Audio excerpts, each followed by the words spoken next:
and welcome to Press Club with me, Janan Gasto. I'm sitting in for Mr. Burton this evening, and so I will be speaking with the ever-famous Earl Bousquet. It is a pleasure indeed for me to actually be here today to sit with you and have a banter with you. I know you have a wealth of knowledge, and I cannot wait to see how you and I can interact on certain topics. Not only because it's my first time, but you're from old school, if I don't offend you. Oh yeah, no, not at all, not at all. And I'm from new school, and I would like to see if there is a common ground where we both meet on certain topics, certain situations that are happening in the country. Let's see if my generation has that same sort of thought process that your generation has, because we are the future. No, it's certainly, it's certainly, and you're only the future. You're only the future for as long as you remain the present. You see what I mean? Already he started on my. Yeah. No. I'm glad to be here and to exchange with you. See if we could find that common ground, which I know exists and which you know exists. It's a matter of finding it. And being able to exchange, hopefully, on young and old interpretations of today's issues. Of course. And what I must say before we begin, that I'm a little disappointed that you do not have the shades on. I really came prepared for the shades, but maybe next week there will be a next time. There's always a next time, yes. And I'll come with my shades. Oh yeah, yeah. Right. We'll just revolutionize this whole TV thing.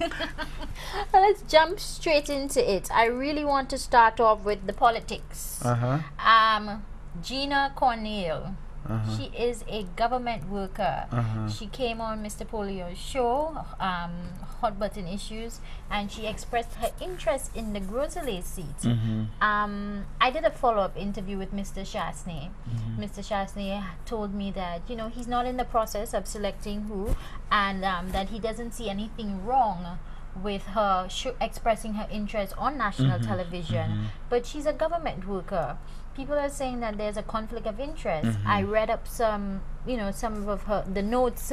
Section 4.16 clearly stated that she is not allowed to be involved in any sort of political party, but yet still, here we have her coming out to the world.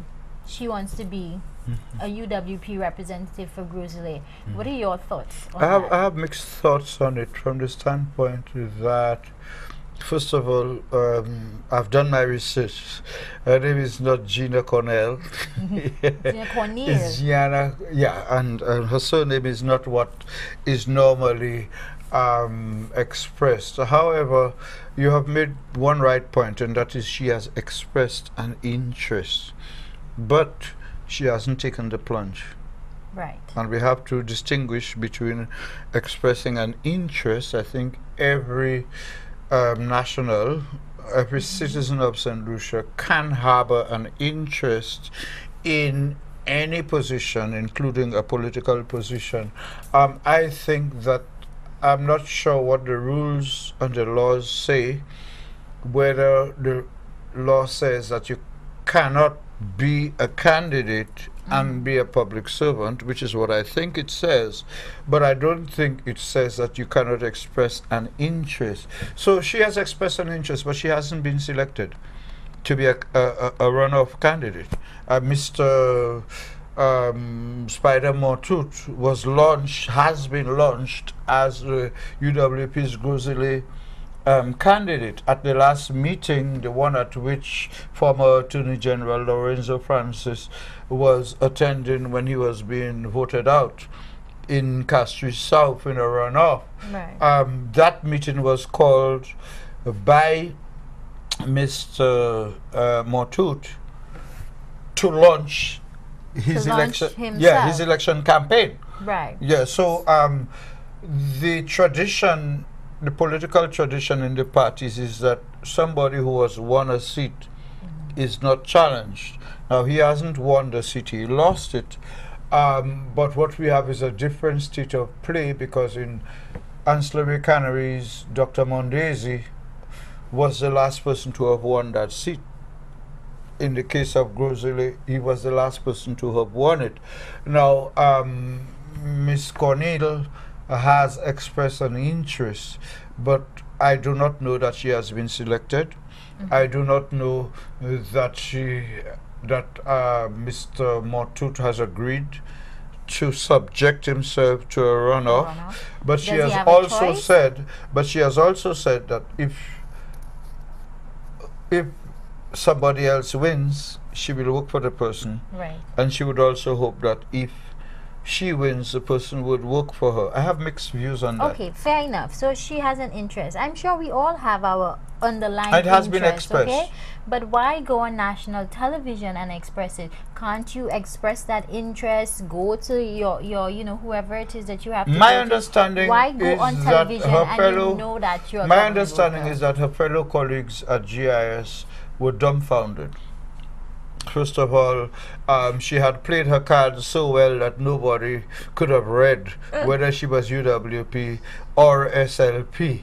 Secondly, I think that having considered what she was going to do and done it the way she did it, she could either be so smart as to be inviting the government to dismiss her to create a political issue, because there are government people saying, well, she's GIS, so fire. Right. She has expressed an interest, but she hasn't, to me, taken the plunge. I also do know that she has been in discussions with the Ministry of the Public Service, whether it is in relation to that or in relation to her requesting to be transferred or whatever. But she is in discussions with the Ministry of Public Service, and I would think that in the coming period she will either have to make her mind up as to when she is going to depart GIS, or GIS will have to make its mind up as to when they will ask her to please clear the court. Who is her advisors? Well, her advisors clearly, in my mind, and you've asked me and I would tell you, I think her advisors are ill-advising her. That's what I feel, because why but would I you also advise, think that she's... unless they plan to pay her salary for until... But I also think that after 12 years in the public service, and in our field of work as a reporter, journalist, communications assistant, whatever they call them, I also think that she has a head on her shoulders and would have looked at all of the options, and having decided that, listen, I am going to express my interest in being a candidate for the opposition while I have a government job. I have no problem if she expressed her interest, whether it was the opposition or the current government. What I am concerned about is we're crying jobs. We have no jobs. Right? Why put yourself in a predicament where you can possibly lose your job unless you have, in the back of the head that you're well taken care of. Okay. Because even if you have money from your, your gratuity from your job, money runs out. Let's put the way the politics runs. Spider Montut was asked to stand down as a senator to make room for Mary Isaac. Right. Could it be that somebody else will stand down to make room for Gina Cornell? You really think Spider is going to stand down? No, Spider has stood down as a senator.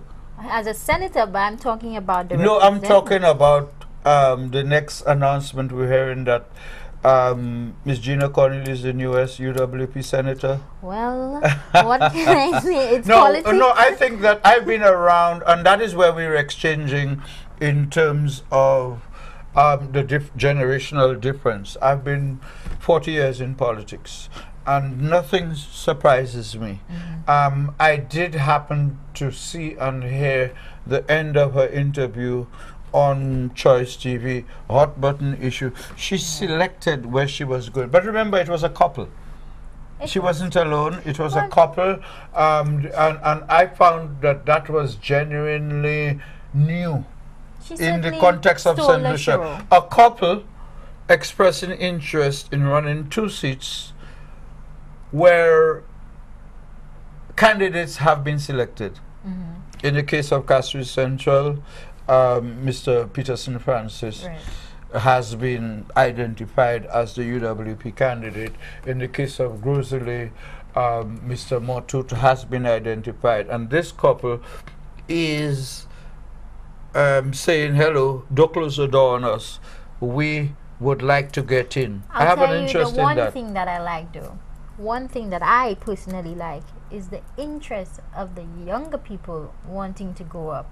So, like I said, whether it's UWP, whether it's SLP, whether it's LPM, whatever party although a young person today was audition, I can't find the right word, but a young person today in our profession was saying to me, but Mr. Buske, how you're referring to her as a young person? She's married, she has 4 children, she's this, that. I'm saying, hello, youth is considered in politics anybody who's younger than who's there is young people. And like I said, but she does appeal to the younger generation. Yeah, and I'm saying that I support that emergence of young people in the United Workers' Party. And I would also say that I would wish to see the same happen in the St. Lucia Labour Party, because both parties, the UWP and the SLP, are suffering their women's arm.